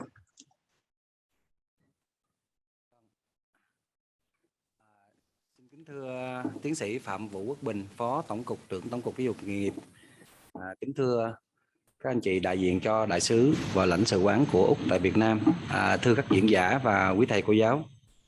Lời đầu tiên thì thay mặt cho trường Cao đẳng Nghề Đà Lạt, chúng tôi xin chân thành cảm ơn ban tổ chức đã tạo điều kiện và cơ hội để chúng tôi tiếp xúc và tiếp cận đối với những cái thông tin, những cái kiến thức rất là bổ ích. Và đặc biệt là trong chính cái chuyên đề vừa qua là đã gói gọn toàn bộ các cái nội dung có liên quan tới cái quá trình và các cái phương pháp đào tạo trực tuyến. Và nói rằng là đây là một cái hội thảo rất có ý nghĩa và rất có tác dụng tốt đối với trường Cao đẳng Nghề Đà Lạt. Đối với trường Cao đẳng Nghề Đà Lạt thì chúng tôi cũng đã tham gia rất là nhiều các cái dự án và là một trong những cái trường ở khu vực miền Trung, Nam Trung Bộ và Tây Nguyên. Đặc biệt là các cái chương trình tham gia dự án đối với các cái trường ở Úc. Và hồi nãy chúng tôi có thấy là có cô Trinh Trinh ở lãnh sự quán của thành phố Hồ Chí Minh là một trong những người mà có kết nối rất là tốt đối với cho trường Cao đẳng Nghề Đà Lạt, đối với các trường, các cái tổ chức giáo dục và cũng như các cái tổ chức mà các cái doanh nghiệp ở Úc. Thì đối với qua cái lớp học thì chúng tôi cũng nắm được rất là nhiều các cái vấn đề mà quan trọng trong cái việc mà đào tạo trực tuyến. Thì đối với trường Cao đẳng Nghề Đà Lạt thì chúng tôi cũng nhận định rằng là cái việc mà đào tạo trực tuyến là một trong những cái việc mà tất yếu, một trong những cái bước tất yếu trong quá trình đào tạo. Tất nhiên là Covid là một trong những cái thách thức, nhưng mà cũng là một trong những điều kiện để chúng ta tổ chức và kiểm nghiệm lại cái quá trình đào tạo trực tuyến. Thì đối với cái việc đào tạo trực tuyến thì chúng tôi có một số cái nhận định như sau. Thứ nhất là cái việc quan trọng nhất là chúng ta phải lựa chọn các cái môn học nào và các cái phần nào để đào tạo trực tuyến. Đó là cái điều quan trọng. Không phải những cái kiến thức nào, những cái nội dung nào chúng ta cũng có thể là triển khai đào tạo trực tuyến được. Thứ hai nữa là chúng ta phải có đủ các cái cơ sở vật chất để phục vụ cho cái việc đào tạo trực tuyến, kể cả ở phía nhà trường cũng như là phía học sinh sinh viên. Thì chúng tôi cũng xin có một thông tin thêm là đối với trường Cao đẳng Nghề Đà Lạt của chúng tôi thì vừa qua cũng đã phối hợp với một số doanh nghiệp chúng tôi cũng có những cái chương trình là cho học sinh sinh viên mượn máy tính đối với những học sinh sinh viên là không có điều kiện để tham gia học trực tuyến. Thứ hai là các cái thiết bị đầu cuối phải đảm bảo đồng bộ để cho quá trình mà triển khai dạy trực tuyến, đặc biệt là đường truyền và các máy móc để phục vụ cho cái quá trình đào tạo. Thứ ba là các cái phần mềm kết nối là phải đảm bảo. Thì đây là một trong những cái vấn đề mà hiện nay diễn ra trong quá trình mà đào tạo trực tuyến, thì chúng tôi thấy là một trong những cái vấn đề mà chúng ta cần phải rất là quan tâm, bởi vì nó sẽ ảnh hưởng tới cái chất lượng đào tạo, chất lượng mà giao tiếp giữa thầy và trò. Đặc biệt là đối với quá trình đào tạo trực tuyến thì đối với trường cao đẳng nghề Đà Lạt, trong quá trình mà triển khai á, chúng ta thấy có một số vấn đề là cái cơ sở dữ liệu mà phục vụ cho đào tạo trực tuyến hiện nay thì vẫn còn chưa đảm bảo, chưa đủ để phục vụ cho quá trình đào tạo trực tuyến. Và cái việc mà sử dụng các cái phần mềm, các cái công cụ để mô phỏng thì hiện nay cũng còn là rất là hạn chế.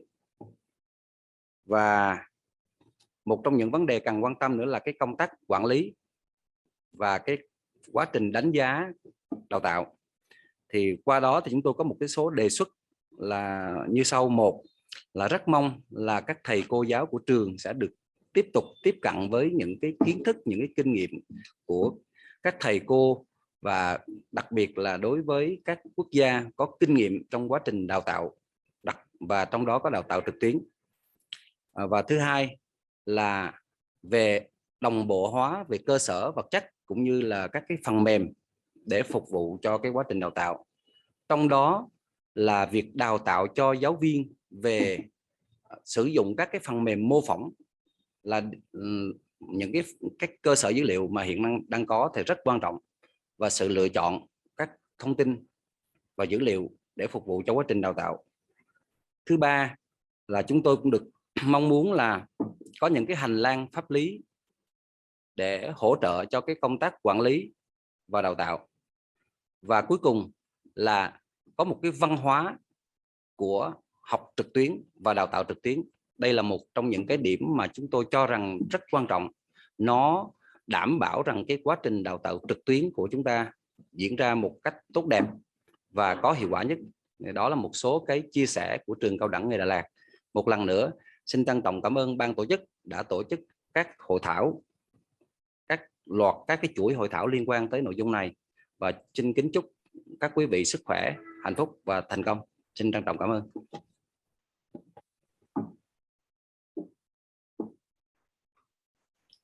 Many thanks, Mr. Hai. They're wonderful words and very insightful remarks from you. So thank you so much. I would now like to pass the floor to Mrs. Pham Ngoc Tuong, Vice Rector from the Tu Duc Technology College, for her feedback and her reflection on the reflections on the webinar series and the next steps and the perspectives for her college. Thank you. Alo ạ, tôi xin phép chia sẻ màn hình ạ. Alo, xin hỏi ban tổ chức có nghe được không ạ? Alo. Yes, all clear, and you should be able to share your screen. Kính thưa lãnh đạo Tổng cục Giáo dục nghề nghiệp, kính thưa lãnh đạo Đại sứ quán Úc tại Việt Nam, kính thưa lãnh đạo các thầy cô trong hệ thống các trường cao đẳng kỹ thuật và nâng cao của Úc và các thầy cô tại các trường cao đẳng của Việt Nam có mặt trong ngày hội thảo hôm nay.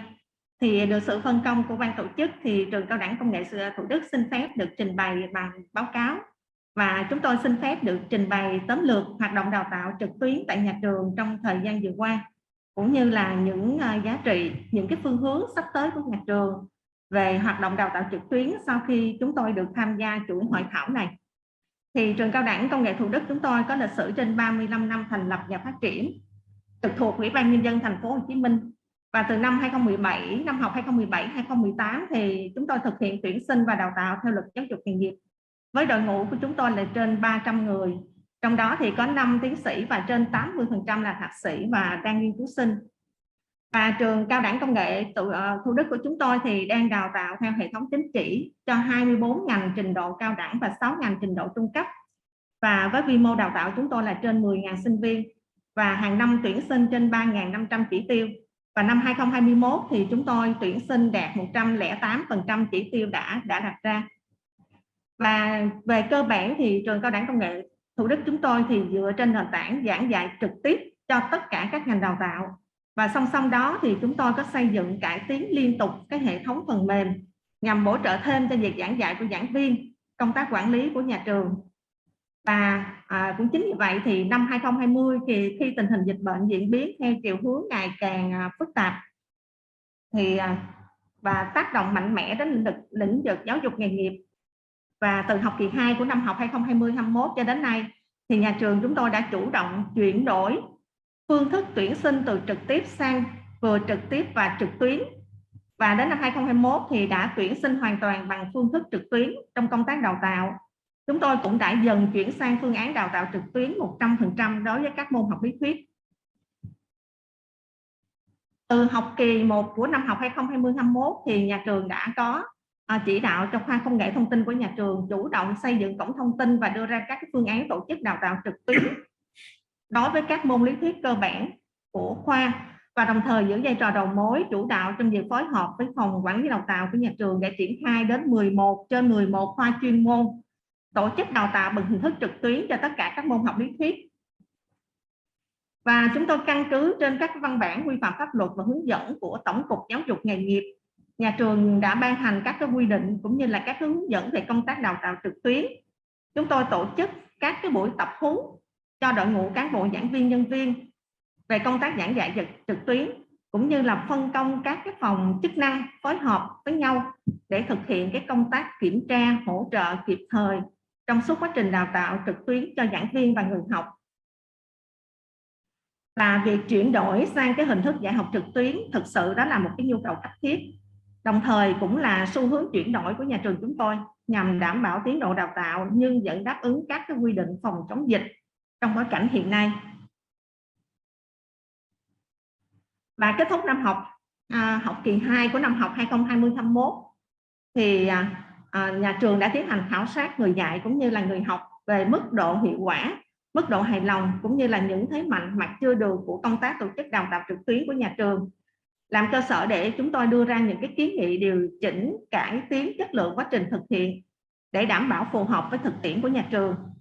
Thì cụ thể cái vấn đề khảo sát chúng tôi là mức độ hài lòng của việc đào tạo trực tuyến, sự tương tác của giảng viên, điều kiện học tập, nội dung bài học, tài liệu giảng dạy, các cái thuận lợi khó khăn từ sinh viên cũng như là giảng viên.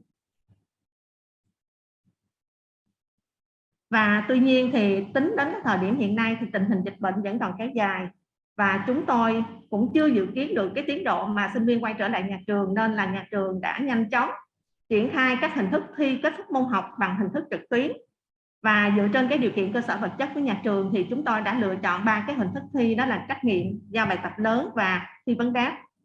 Thì các cái nội dung chúng tôi thực hiện đó là nhanh chóng bổ sung cái quy định và hướng dẫn về việc thi trực tuyến, cũng như là tổ chức tập huấn, tổ chức thi thử cho đội ngũ cán bộ giảng viên nhân viên. Và chúng tôi đã bắt đầu cái hoạt động này từ tháng 11 năm 2021. Thì kính thưa hội nghị, thì trong tình hình dịch bệnh diễn biến phức tạp thì với cái điều kiện hiện có về cơ sở vật chất, đội ngũ của nhà trường thì chúng tôi đã cố gắng triển khai kế hoạch đào tạo theo đúng tiến độ, đảm bảo chất lượng trong quá trình đào tạo dưới hình thức đào tạo trực tuyến. Và trong quá trình triển khai này thì chúng tôi đã được sự chỉ đạo, quan tâm, hỗ trợ kịp thời từ Tổng cục Giáo dục nghề nghiệp thông qua các cái hệ thống văn bản quy định và hướng dẫn về công tác đào tạo trực tuyến. Đặc biệt là Tổng cục Giáo dục nghề nghiệp đã phối hợp với Đại sứ quán Úc tại Việt Nam, hệ thống các trường trong hệ thống TVET của Úc đã tổ chức tạo điều kiện cho trường chúng tôi và các trường cao đẳng khác tại Việt Nam tham gia chuỗi hội thảo trực tuyến về chuyển đổi số trong giáo dục nghề nghiệp ở Việt Nam từ ngày 30 tháng 9 năm 2021 cho đến ngày 11 tháng 1 năm 2021. Thì thật sự đây là một chuỗi hoạt động rất bổ ích giúp cho chúng tôi nhìn nhận lại quá trình đào tạo trực tuyến tại nhà trường và giúp cho chúng tôi có những cái trải nghiệm, các cái cách thức, phương pháp cũng như là cái kinh nghiệm triển khai bổ ích từ các trường trong hệ thống TVET. Và đây cũng là cơ sở giúp cho chúng tôi xác định cái định hướng trong công tác đào tạo trực tuyến nói riêng và công tác chuyển đổi số nói chung của nhà trường trong thời gian tới, thông qua một cái hội nghị tổng kết công tác đào tạo trực tuyến của nhà trường. Và qua việc hội thảo này thì chúng tôi nhìn nhận rõ hơn của nhà trường và chúng tôi định hướng lựa chọn cái mô hình giải pháp triển khai đào tạo trực tuyến trong cái thời gian sắp tới, và cũng đề nghị là Tổng cục Giáo dục nghề nghiệp có cái chính sách hỗ trợ về cơ sở hạ tầng và tiếp tục triển khai các công tác đào tạo bồi dưỡng cho các học thì ông đi. Và một lần nữa thì chúng tôi xin trân trọng cảm ơn quý lãnh đạo Tổng cục Giáo dục nghề nghiệp, quý lãnh đạo Đại sứ quán Úc tại Việt Nam, quý lãnh đạo thầy cô các trường trong hệ thống TVET của Úc, cũng như là cảm ơn ban tổ chức đã có tổ chức cái chuỗi hội thảo thiết thực và bổ ích về các trường cao đẳng tại Việt Nam. Và chúng tôi kính chúc quý vị lãnh đạo, quý thầy cô nhiều sức khỏe, thành công. Xin trân trọng cảm ơn quý vị đã lắng nghe. Xin cảm ơn ạ. Thank you so much, and very impressed with what you've shown us also in your presentation so far. And let's hope that this collaboration between Australia and Vietnam will make this transition even better and stronger. So I would now like to pass the floor, last but not least, to Dr. Bean, Deputy Director General of TVET, who has been so wonderful and supportive of our work so far. So Dr. Bean, over to you for some concluding remarks. Được chưa? Rồi. Không biết mọi người nghe được không ạ? Kính thưa bà Jane Barron, tham gia giáo dục Đại sứ quán Úc tại Hà Nội. Kính thưa bà Eva, trưởng ban hợp tác quốc tế Hiệp hội các trường công lập TVET của Úc. Kính thưa các chuyên gia đại diện từ hệ thống trường cao đẳng kỹ thuật và nâng cao TVET của Queensland, và thưa các thầy các cô đến từ các trường cao đẳng trong hệ thống giáo dục nghề nghiệp. Chuỗi hội thảo chia sẻ kinh nghiệm về chuyển đổi số trong giáo dục nghề nghiệp đã được tổ chức hết sức hiệu quả và thành công với sự hỗ trợ của Đại sứ quán Úc tại Việt Nam, các chuyên gia từ Úc và hơn 50 cơ sở giáo dục nghề nghiệp của Việt Nam. Nhân dịp này thì thay mặt lãnh đạo Tổng cục Giáo dục nghề nghiệp, tôi xin chân thành cảm ơn sự tham gia nhiệt tình và đóng góp những ý kiến quý báu của các chuyên gia, các giảng viên của Úc, các chuyên gia, các cán bộ của Đại sứ quán của Úc đã tham gia toàn bộ trong 7 cái sự kiện, 7 chuỗi hội thảo vừa qua. Thì kính thưa quý vị đại biểu, thì như chúng ta cũng biết là rõ ràng là cái bối cảnh mới, trong đó có cái cuộc cách mạng công nghiệp lần thứ tư rồi Covid, thì đang đưa ra những cái cơ hội cũng như là thách thức rất lớn cho tất cả các nước, đặc biệt là đưa ra cái thách thức đối với các nước đang phát triển như Việt Nam, và các cơ hội cũng cho các nước phát triển như Việt Nam. Theo tôi thì cái việc là chúng ta bàn về cái chuyện chuyển đổi số, rồi bàn về cái chuyện dạy học trực tuyến, thì tất cả các nước trên thế giới, và cái này trong một cái tình trạng bình thường mới, nên là rất nhiều các vấn đề liên quan đến tổ chức thực hiện, liên quan đến phương pháp giáo dục, liên quan đến cơ sở hạ tầng, liên quan đến chương trình đào tạo, thì các nước đều đang đối mặt với và đang tích cực cải thiện hệ thống của mình. Nhưng các nước phát triển như Úc đã đi trước chúng ta một bước, và chính vì thế nên cái việc học tập, trao đổi kinh nghiệm, công tác đào tạo, tuyển sinh, đầu tư công nghệ đảm bảo chất lượng từ các nước phát triển như của Úc là rất hữu ích đối với chúng tôi, đối với sự phát triển của hệ thống giáo dục nghề nghiệp để thích ứng hơn với cái tình hình mới. Thì, kính thưa quý vị đại biểu, thì như tôi cũng chia sẻ là chính phủ Việt Nam rồi Bộ Lao động Thương binh Xã hội hết sức quan tâm đến việc chuyển đổi số, và trong đó thì cái dạy học trực tuyến là một trong cấu phần rất quan trọng. Tôi xin nhấn mạnh là một trong những cấu phần rất quan trọng trong quá trình chuyển đổi số trong hệ thống giáo dục nghề nghiệp. Và mới gần đây thì trên diễn đàn Quốc hội đang diễn ra tại Việt Nam, thì vấn đề dạy học trực tuyến vấn đề đảm bảo chất lượng của dạy học trực tuyến, vấn đề là làm sao tạo được một cái môi trường học tập suốt đời cho người lao động nói chung, học sinh sinh viên nói riêng, được đặt ra, được bàn trong cái nghị trường của Quốc hội.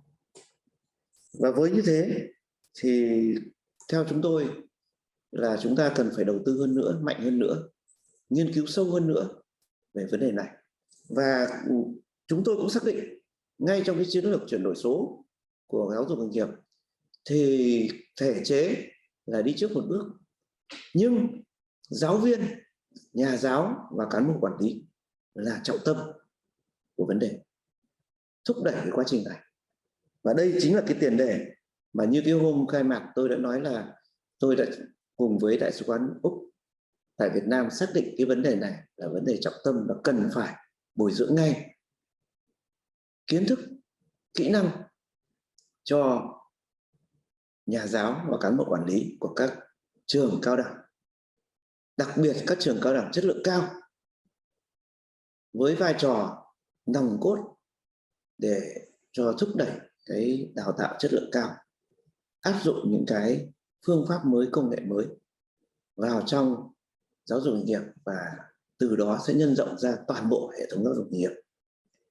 Thế thì thông qua chuỗi 7 hội thảo đề cập rất nhiều các cái nội dung tập trung vào cái vấn đề là cách thức xây dựng chương trình đào tạo, kế hoạch đào tạo giảng dạy chương trình trực tuyến để tăng cường tương tác giữa sinh viên, giảng viên cơ sở giáo dục nghề nghiệp, rồi triển khai đào tạo khi một số sinh viên vẫn muốn học trực tuyến và một số muốn học trực tiếp, kết hợp giữa đào tạo trực tiếp và trực tuyến, rồi vấn đề đánh giá trong vấn đề trực tuyến, rồi vấn đề thiết bị, công cụ hỗ trợ tư vấn cho việc dạy và học trực tuyến. Và tất cả các nội dung này theo tôi rất là đồng bộ, rất là hữu ích.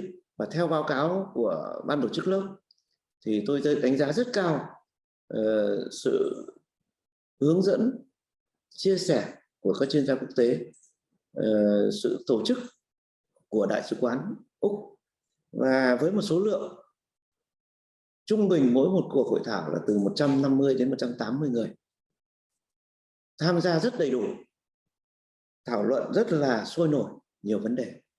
Và qua cái theo dõi thì tôi thấy là các cái vấn đề này rất trúng, rất đúng, và các cái giáo viên và nhà giáo chúng ta tham gia cái này đều quan tâm, đều đầu tư suy nghĩ, đều đưa ra câu hỏi rất thiết thực và theo tôi là có thể áp dụng được vào ngay trong cái quá trình hoạt động của nhà trường.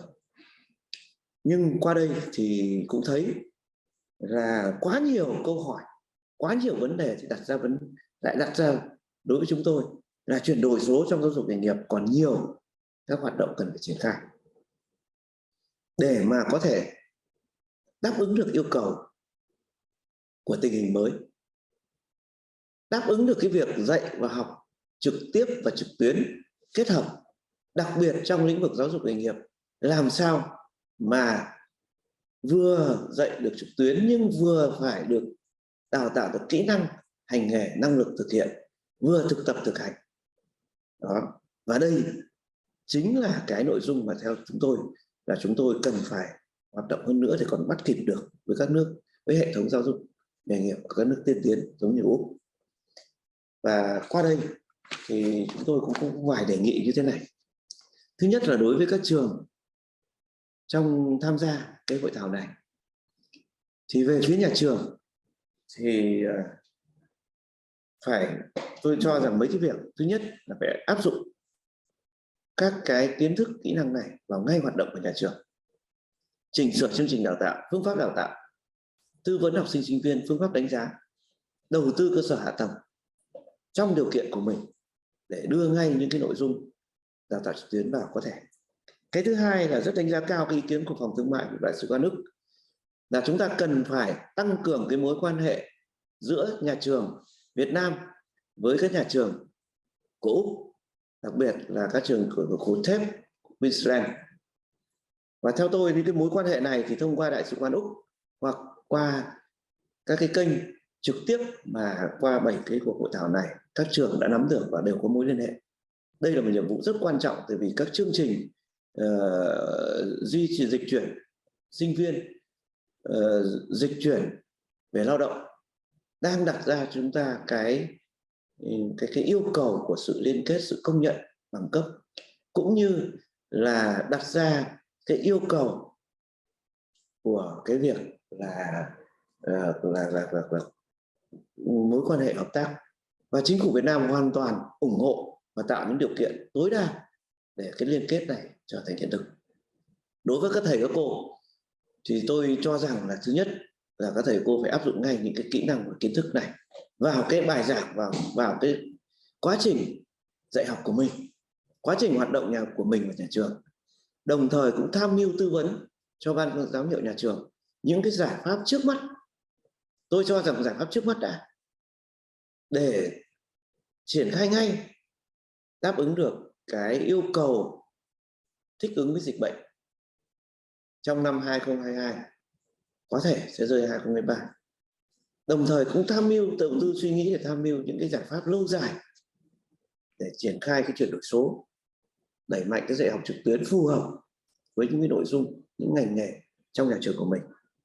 Còn đối với Úc thì tôi cũng xin đề nghị là thứ nhất là lựa chọn một vài các cơ sở cùng với Việt Nam, cùng với Tổng cục Giáo dục nghề nghiệp, lựa chọn một vài cái cơ sở để chúng ta có thể tiếp tục hỗ trợ, tập trung hơn, áp dụng ngay những cái việc này để làm như kiểu cái thí điểm, làm cái mô hình điển hình.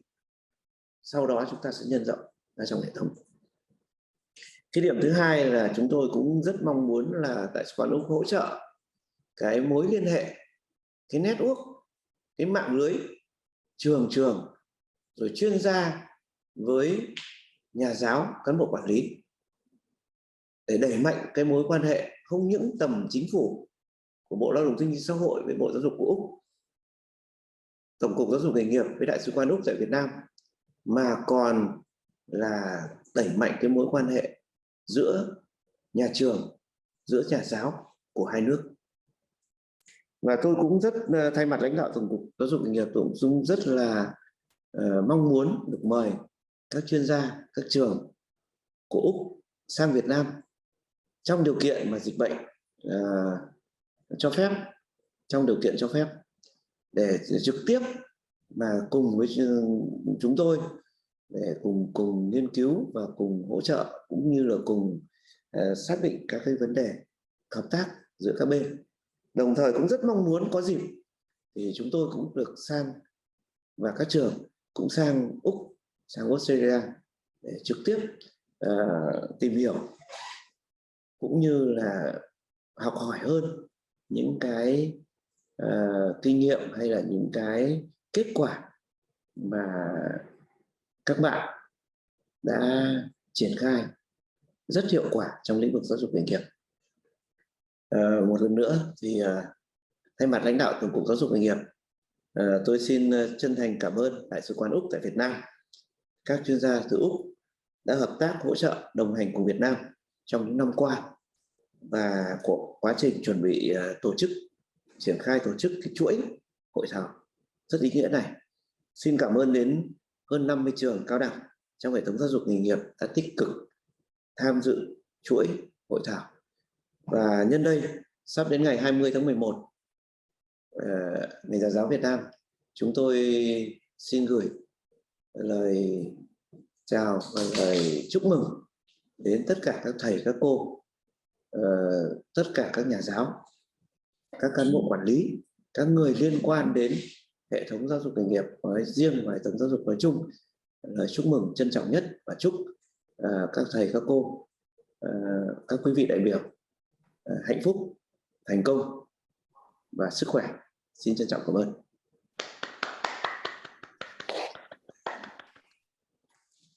Thank you so much. And thanks for the invitation. Believe us, as soon as we're allowed to travel, we look forward to coming and joining Jen in the visit of the colleges. It's we have been cut away from the world for way too long, so we look forward to that. So our time is up, so I won't take too long. Of course, thanking everyone, Dr. Bean, the participants, the embassy. I also wanted to acknowledge the wonderful interpreters who translated the slide and did such a great job in sometimes complex, complex topics to make this possible.